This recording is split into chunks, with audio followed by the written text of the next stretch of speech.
on emotions is to link them to actions and to meanings. So in this case, Tony's having Tawny understand exactly what she already does with her physiology, her language, and her focus in order to feel depressed. Because feeling depressed has certain requirements from your body, right? There are certain things that you could do with your body that would not be compatible with depression. And so people tend to think that they can't control their emotions, but you do have control over your body. And you can choose what we call your triad, your physiology, your mental focus, and your language, your words. And it's because you can choose your triad that you do have power over your emotions. Now, by the way, we're not talking about faking or positive thinking your emotions, all right? We're talking about understanding what you're already doing to have the emotions that you already have, and then knowing how to make small modifications and the actions that will bring more fulfillment and happiness in all of your relationships. So let's go back to Tony and Tawny as they understand the choices and the patterns that are currently making her depressed, and which can be shifted to transform her life within one conversation. When she gets tired of being sad, she gets pissed. Am I right? Yeah. I call this a crazy eight. She gets really depressed and tired and feels helpless, and she gets tired of feeling that feeling. I'll explain why later. And then she gets pissed, which makes her feel strong for a short time. Then she's tired of being pissed, so she goes back to connecting with herself and feeling sad again. And she gets tired, then she gets pissed. True or false? So this is a very simple pattern, and it's not unique. And she's good at it because she's practiced it for years. True? I'm the master. Yes, I can see that. And she's proud of it. For Tawny, depression is a way for her to connect and commiserate with herself. However, when this depression begins to make her feel too weak, she snaps out of it with anger. This emotional pattern of alternating between sadness and anger is called a crazy eight.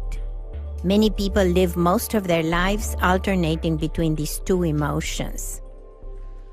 Especially when some guy gives me Oh, yes, I see. Let's go back to depressed, though, because it's so much more fun. Go back to depressed. Notice she knows exactly where to go. Does she know what to do to get depressed, yes or no? She would have you believe that happens to her. When all I do is tell her to do it, and she goes, okay, I know exactly what to do. Go ahead, get depressed. Get back to 9 level of depression again. Don't go to 10. Thanks. You nod your head when you're back to 9. Focus on what you focus on.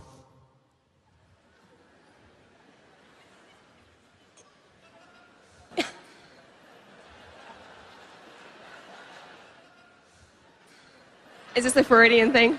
What's that? Is this a Freudian thing? I don't know, you tell me. All I know is you keep twisting that thing real tight.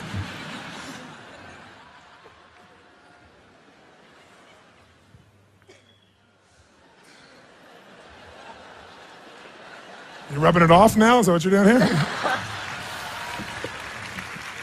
You get back to that depression thing. Come on, get back to that depression thing. Level 8, nod when you're there.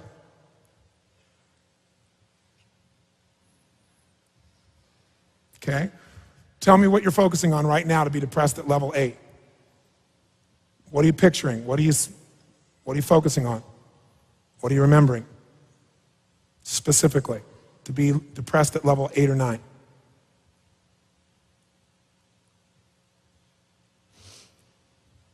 I don't know. Pardon me? I don't know. You're not there?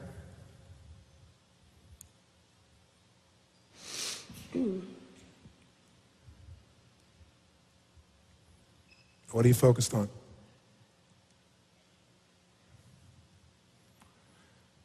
The men that you can't trust from your past.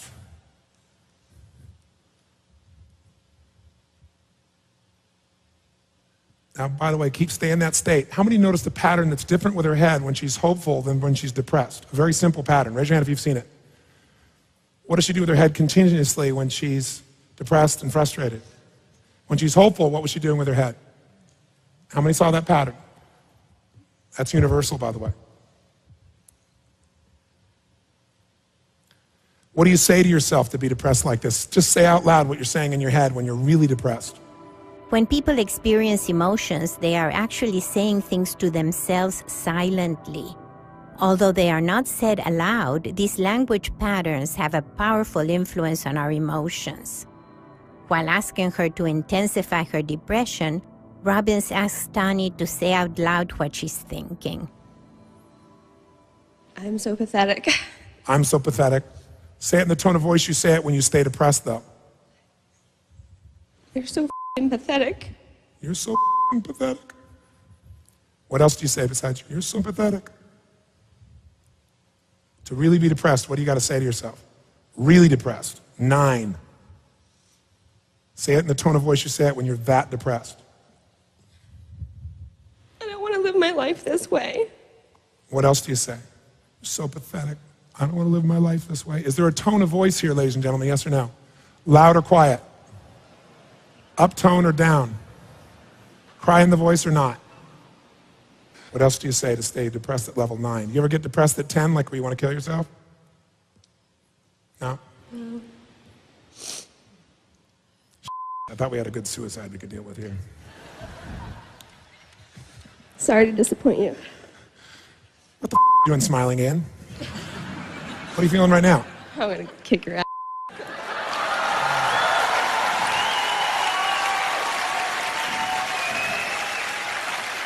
Notice, how fast can we take her from depression? How fast can we take her out of depression? How fast? 2 seconds. If you with her depression, she's pissed off at you. I'm sitting here being depressed, you can take me out of it, I'll take you out. I'll come out of my depression when I'm ready. Everybody repeat after me. Something to think about. When Robbins surprises her and interferes with her depression, Tony reacts with anger. She is protective of her depression because she has been using it to satisfy an emotional need. Take a moment and ask yourself, if she protects her right to be depressed by being angry, how would that affect her relationships? What would happen if someone tried to help her overcome her depression? Do you know anyone who protects his or her depression or another destructive emotion? For Tani, this is a turning point. She sees the way she uses depression, and she will look for new ways to meet her emotional needs. So we now know what she does when she's pissed, and we know what she does when she's depressed, and she seems to snap back. Let's go back to hopeful for a second.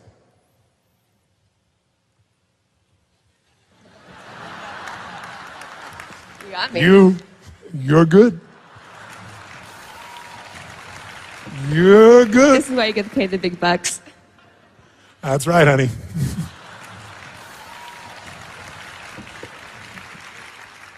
Now notice, how many recognize the physiology of hopeful when she went there? Raise your hand if you recognized it. What did she do? She started doing what? Nod her head, shoulders came back, head came up. What else did she do? Start to smile. So can she go from depressed to hopeful instead of depressed to pissed if she chose to? Okay, let's get that. These are wimpy states. Have you ever had a state of pure ecstasy? Oh, yeah. Or is that what you're pissed about? No. That's not my problem. That's not a problem. Look at this big smile. That's not a problem. Good. What are you feeling now? No, don't change. What are you feeling when you're smiling like that? There you go. What are you feeling right there? Excited. Excited. That's nice. In order to learn how to overcome her habit of depression, Tani needs to work on an antidote, a strong emotional state that will meet her emotional needs while counteracting depression. Robbins will suggest that she train herself in the emotion of ecstasy. I'd like you to think of a specific peak experience in which you experienced a peak of ecstasy. I'm talking screaming ecstasy. Can you think of... Can you remember a particular moment? Oh, yeah. I'd like you to go right before the peak of that moment. I want you to remember right near the peak of that experience, sincerely. Can you actually put yourself there and remember it? And as you do that, I want you to step into that image as if you were really there. And breathe the way you're breathing right near the peak.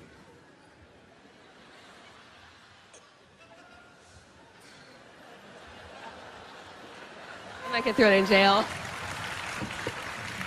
And as you're doing that, I want you to focus on what you were focusing on right near the peak.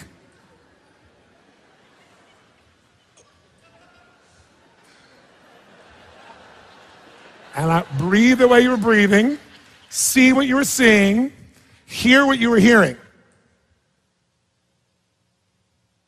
Were you making sounds at this point? Were you seriously? Okay, make Probably. that sound now. Come on, give her a hand, ladies and gentlemen. Don't put the microphone down. Give yourself the gift. My point is really simple. Instead of getting the point intellectually, get at the point in your body. Because intellectually you go, yeah, I know this. Do it in your body. Actually put yourself there and feel it sincerely. And make the sound. It can be playful. I don't think there's anybody who hasn't many sounds. Make some noises of your own, ladies and gentlemen. Help her out. Okay. See what you saw. Breathe the way you were breathing near the peak. Move the way you were moving. In your body, feel like you're moving that way. Now make the sounds at the peak that you're making, some of the sounds on the count of 3, but really sincerely do it with your voice the way it really would be. 1, 2, 3, go. That's how loud you were, huh? Make the sounds, go for it. I'm modest. You weren't making any sounds? No, I was making sounds. Were you really spiritual? Like, oh God, or were you more like, do me, more? There we go. There we go. So it was the do me more kind of thing. Now notice the head's moving faster now. Now, what are you feeling right now? Stay in that state. What are you feeling right now?